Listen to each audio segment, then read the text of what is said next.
Debate. ఇవాళ Telugu Desam, Janasena, BJP కూటమి manifesto release అయింది. ఆ మేనిఫెస్టో ఆల్మోస్ట్ ఇంతకుముందు చెప్పిన సూపర్ 6 పాయింట్స్ చంద్రబాబు నాయుడు గారు గతంలో రకరకాల సభల్లో అక్కడ చెప్పినవే ఇప్పటికే ప్రజల్లో ఉన్నాయి అవి. ఆ తర్వాత జనసేన తన వైపు నుంచి త్రిశూల వ్యూహం అని షణ్ముఖ వ్యూహం అని వాళ్ళు కొన్ని యాడ్ చేశారు. అవి కాకుండా మళ్ళీ ఈ మేధోమదనము రకరకాల ఫీడ్బ్యాక్లు తీసుకున్న తర్వాత వీళ్ళు కొన్ని పాయింట్స్ యాడ్ చేసి మొత్తం మీద ఒక కాంప్రహెన్సివ్ మేనిఫెస్టోని ఇవాళ దిగ్విజయంగా విడుదల చేశారు. అయితే దీంట్లో బీజేపీ ఎలాంటి పాయింట్స్ యాడ్ చేయలేదు. బీజేపీ వీళ్ళు తయారు చేసిన మేనిఫెస్టోని వాళ్ళు కూడా సపోర్ట్ చేశారు. ఎందుకంటే బీజేపీది నేషనల్ పర్సెప్షన్ ఉంటుంది కాబట్టి వాళ్ళు రీజనల్గా వాళ్ళు ఎక్కడ కూడా, ఎందుకంటే రీజనల్గా ఇచ్చిన దగ్గర నుంచి మళ్ళీ నేషనల్ ఇవి క్లాష్ అవుతాయనే ఉద్దేశంతో వాళ్ళు ఇవాళ ఇది ముందే చెప్పిన మాట, ఇవాళ కొత్తగా చెప్పింది కాదు. అయితే ఇక్కడ మేనిఫెస్టోలో ఏ అంశాలు ఉన్నాయి, మేనిఫెస్టో ఏ అంశాలను ఎక్కువ హైలైట్ చేశారు కూటమి పార్టీలు, చంద్రబాబు నాయుడు గారు కానీ జనసేన కానీ, ఎవరెవరికి పెద్దపీట వేశారు, అందులో సంక్షేమం పాత్ర ఎంత, అభివృద్ధి పాత్ర ఎంత, జగన్మోహన్ రెడ్డి ఒక పేలవమైన మేనిఫెస్టోని, చప్పటి మేనిఫెస్టోని, ఒక చేతులెత్తేసిన పలాయనవాదంతో కూడిన ఫెయిల్యూర్ సీఎంని చెప్తూ విడుదల చేసిన ఒక మేనిఫెస్టోని ప్రజల్లో ఎక్స్పోజ్ చేసే విధంగా రాష్ట్రాన్ని కొత్త పుంతలు తొక్కించడానికి అవసరమైన అన్ని రంగాల్లో, అభివృద్ధి రంగంలో కానీ, సంక్షేమ రంగంలో కానీ, సంపద సృష్టిలో కానీ, మానవ వనరుల తయారీలో కానీ, మౌలిక వసతుల కల్పనలో కానీ అన్ని రంగాల్లో కూడా కొత్త పుంతలు తొక్కించే ఒక సమగ్రమైన మేనిఫెస్టోని రూపొందించి వాళ్ళు విడుదల చేశారు. ఇక్కడ మేనిఫెస్టో గురించి చర్చించుకునే ముందు ఒక దౌర్భాగ్యమైన పరిస్థితిని చెప్పాల్సి ఉంటుంది. అదేంటి అంటే ఒక నికృష్టమైన మీడియా పాత్ర, నీచమైన మీడియా పాత్ర, హేయమైన మీడియా పాత్ర. నేను 2 విషయాలను పోలుస్తాను. 4 రోజుల క్రితం 5 రోజుల క్రితము జగన్మోహన్ రెడ్డి గారు మేనిఫెస్టో రిలీజ్ చేశారు. ఆ రోజు ఆయన సుమారు 1.5 గంటల సేపు మాట్లాడారు. మేనిఫెస్టోని సోదాహరణంగా పవర్ పాయింట్ ప్రజెంటేషన్తో సహా ఎక్స్ప్లెయిన్ చేస్తూ విడుదల చేశారు. ఉదాహరణకి ఏబిఎన్ ఆంధ్రజ్యోతి, ఇప్పుడు నేను కూర్చున్న మా టీవీ ఛానల్, మా మేనేజ్మెంట్ నుంచి దాన్ని ఏమి ఇవ్వద్దని కానీ, లేకపోతే అది అలా ఇది ఎలా అంతే ఇవ్వండి ఎలా ఏం లేదు. ఒక మీడియాగా ఎలా చేయాలో అలాగే చేయండి అని చెప్పి క్లియర్ ఇన్స్ట్రక్షన్స్ ఉన్నాయి మాకు. అలాగే చేసాం. మొత్తం జగన్మోహన్ రెడ్డి గారి స్పీచ్ మొత్తం ఎక్కడ పొల్లు పోకుండా లైవ్ వెళ్ళింది. ఆ తర్వాత నా అనాలిసిస్ కూడా ఇచ్చాను, నేను అయిపోయిన వెంటనే ఇచ్చాను. ఎందుకు చెప్తున్నానంటే ఇదేదో జగన్మోహన్ రెడ్డి గారు తెల్లారు లెగిస్తే మమ్మల్ని తిట్టడం, మమ్మల్ని ఆడిపోసుకోవడం, మా మీడియా సంస్థలను ఆడిపోసుకోవడమే కదా ఆయనకున్న పని. ఎల్లో మీడియా అంటాడు, ఇంకోటి ఏదో అంటాడు. అయినా మేము చూపించామని చెప్తున్నా. అయితే ఇవాళ అమ్ముడు పోయిన కూలి మీడియా, నీలి మీడియా చేసిన పని ఏంటి అంటే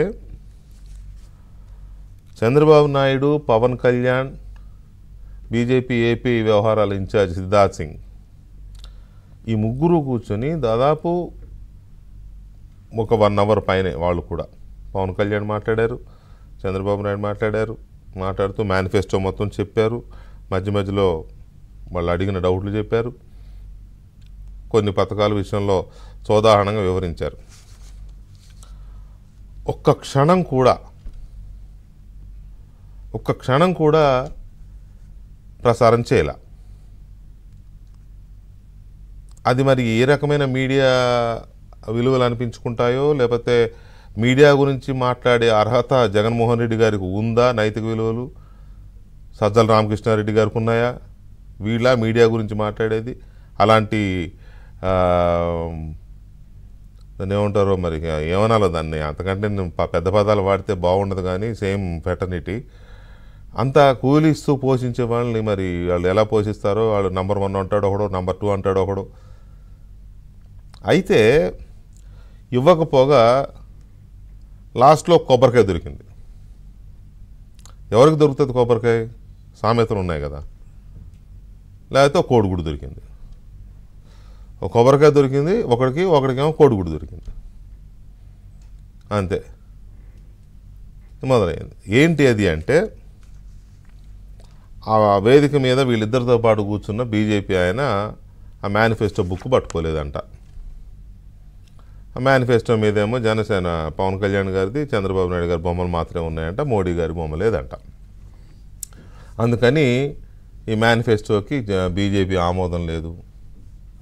ఈ మేనిఫెస్టోని బీజేపీ కనీసం ముట్టుకోలేదు, అంటుకోలేదు, పట్టుకోలేదు.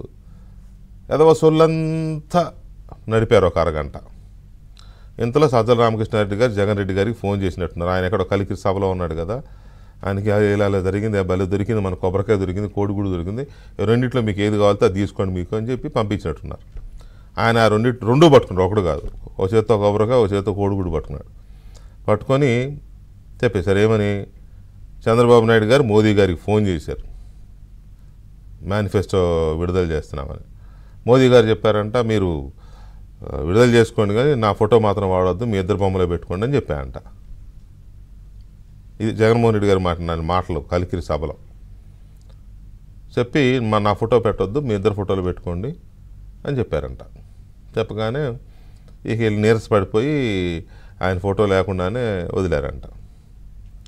దానికి జగన్మోహన్ రెడ్డి గారు ఏమంటారంటే, ఇప్పుడు దీనికి బీజేపీ ఆమోదం లేదు, ఈ మేనిఫెస్టోకి, ఇది వీళ్ళిద్దరు ఇస్తున్న మేనిఫెస్టో, మోదీ ఆమోదం లేకపోయినా కూడా చంద్రబాబు నాయుడు గారు అప్పుడే ప్రజల్ని మాయ చేస్తున్నాడు, మేనిఫెస్టో బీజేపీ కూడా ఉందన్నట్టుగా, దీనికి బీజేపీ ఆమోదం లేదు. ఏ రకమైన స్టోరీలు అల్లుతారో, ఏ రకమైన అది వేలం వేరు అనుకోవాలా లేకపోతే ఫ్రస్ట్రేషన్ అనుకోవాలో తెలియదు. కానీ డయాస్ మీద బీజేపీ రాష్ట్ర వ్యవహారాల ఇన్ఛార్జ్ ఉన్నాడు, వాళ్ళకు కొన్ని సిద్ధాంతాలు ఉన్నాయి, వాళ్ళ మధ్య కొన్ని అండర్స్టాండింగ్స్ ఉన్నాయి, సీట్ల పంపకాలు జరిగాయి, అన్నీ జరిగి ప్రజల మధ్య వాళ్ళు ముగ్గురు కలిసి సభల్లో పాల్గొంటున్నారు, ముగ్గురు కలిసి దీనికి చేస్తున్నారు. వాళ్ళు ఏదో ఒక ఐడియాలజీ, ఒక పాలసీ ప్రకారం స్టేట్లో ఎన్డీఏ పార్టీలు ఉండే దగ్గర మేనిఫెస్టోలు వాళ్ళు తయారు చేసుకుంటారు అని చెప్పి వాళ్ళు ఒక పాలసీ పెట్టినారు. దానికి అరే నేను చెప్పా కదా, కొబ్బరికాయ ఒకడు కోడిగుడ్డు ఒకటి పట్టుకుని మాట్లాడారు. అంతకుముందు పోనీ ప్రెస్ మీట్ లైవ్ ఇచ్చారంటే నో, అసలు దాని వైపే చూడాల. అది ఏమనుకోవాలా, అది ఒక మీడియా అనుకోవాలా, వాళ్ళని ఇంకేమన్నా అనాలా? సో అది అయితే ఇంతకీ ఆయన వాళ్ళు బీజేపీ వాళ్ళు దీని మీద ఏం మాట్లాడలేదా, అసలు వాళ్ళకి ఏమీ సంబంధం లేదా అలా ఉందా అంటే లేదు. వాళ్ళు చాలా యాక్టివ్గా పార్టిసిపేట్ చేశారు, వాళ్ళు దాని మీద రియాక్ట్ అయ్యారు, రెస్పాండ్ అయ్యారు, బ్రహ్మాండమైన సమాధానం కూడా ఇచ్చారు. దీని మీద